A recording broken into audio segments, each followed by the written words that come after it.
It's 5:30. I'm going to get up now, get the van sorted, and then start heading down to the ferry from Dover over to Calais. I've got a good few days driving to get all the way up to the very north of Denmark, which I'm not particularly looking forward to. But either way, when I get to Denmark, I then get a ferry over to Norway, and I cannot wait. Kate and Magnus are going to meet me there because it's too much of a drive for Magnus. He just will not sit in this van for 2.5 days non-stop, which quite rightly so. But yeah, this is where the adventure begins, and I cannot wait. I've been waiting for this for a long time. If I'm honest, I was nervous about this. I knew all too well how difficult the west coast of Scotland and the islands have been on my last adventure, and this was another level. And as I made my way from Dover to mainland Europe, my mind was consumed by the sheer scale of Norway's coastline. It is all I could think about.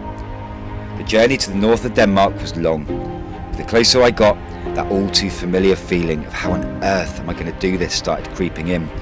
And at the same time, the sense of determination started to spark. I felt like all I needed was someone to tell me that I couldn't do it, and my reply, behold my beer. And I'd been waiting for that for a long time.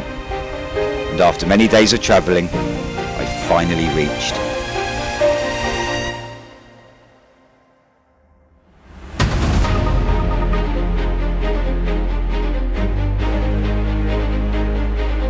It was immediately stunning. Sea lock after sea lock, and islands cressing the coast as far as the eyes could see.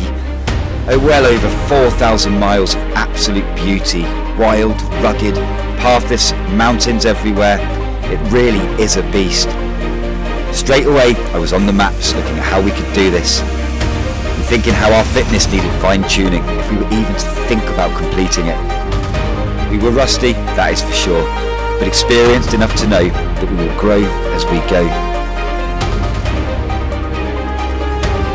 We would be free here, as camping is no problem. You're legally allowed to do it, and it was the biggest reason we came to Norway first. There's no doubt that we had our work cut out, but mentally we were ready. I knew that all the rest would come in time.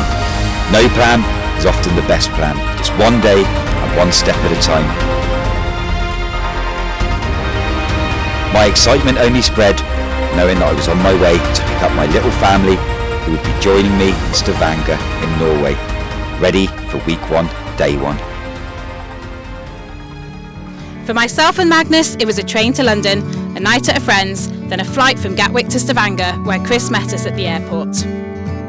No adventure could ever give me a greater appreciation of my home turf in the UK more than the last one. It felt emotional to be embarking on our next big endeavour elsewhere. But I'd travelled a lot before I met Chris, and I'd had a good taste of what was out there to discover. I was excited for us, and even more so to broaden our horizons and share it all with Magnus. All of us had spent days cooped up on various forms of transport. Desperate for some sense of freedom, Chris had found a perfect spot where we could wild camp next to the sea on a beautiful beach away from it all. We both knew this would be no easy undertaking, especially with a toddler in tow. So we took this time to relax, have fun together, and embrace the sunny weather while we had it. We also knew this incredible sunshine we'd been greeted with here would soon change. We needed to take full advantage of it, so we made the call. The next day would officially mark day 1, week 1 of our new adventure. It was easy to imagine how wonderful Norway would be for a leisurely holiday, but we were here for a different reason: to conquer its coastline.